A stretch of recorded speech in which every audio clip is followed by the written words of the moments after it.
খবর 24 সাথে আপনাকে স্বাগত। নতুন নতুন খবর জানার জন্য আমাদের চ্যানেলে চোখ রাখুন।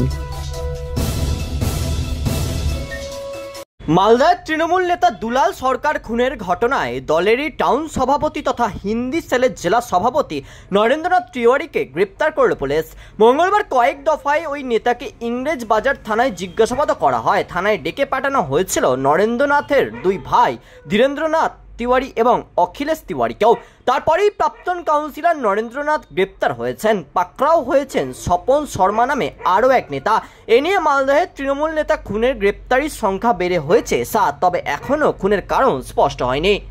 গত 2রা জানুয়ারি মালদহের ইংরেজ বাজারের শহরের ঝলঝলিয়ার কাছে নিজের কারখানার কাছেই খুন হন তৃণমূল কাউন্সিলর দুলাল।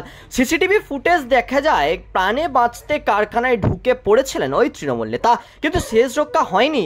3 দুষ্কৃতী তাকে লক্ষ্য করে এলো পাথারি গুলি চালায়। তৃণমূল নেতার মৃত্যুর নেপথ্যে রাজনৈতিক ষড়যন্ত্র রয়েছে বলে দাবি করছেন স্ত্রী চৈতালি সরকার।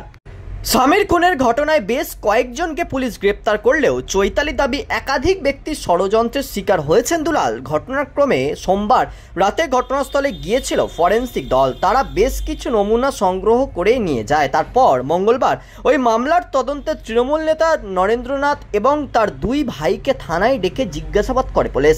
পরে নরেন্দ্রনাথকে গ্রেপ্তার করা হয়। জানা যায় ইংরেজ বাজারের 22 নম্বর ওয়ার্ডের কাউন্সিলর দুলালের সঙ্গে প্রাক্তন কাউন্সিলর নরেন্দ্রনাথের পুরনো সত্যতা ছিল। 2022 সালের পৌরসভা ভোটে দুলালের গোষ্ঠী নরেন্দ্রনাথের এক ভাইকে মারধর করেছিল। দুলালের খুনের সঙ্গে গোষ্ঠী কোন্দলের যোগ রয়েছে কিনা তাও খতিয়ে দেখছেন তদন্তকারীরা। ব্যুরো রিপোর্ট, খবর 24/7।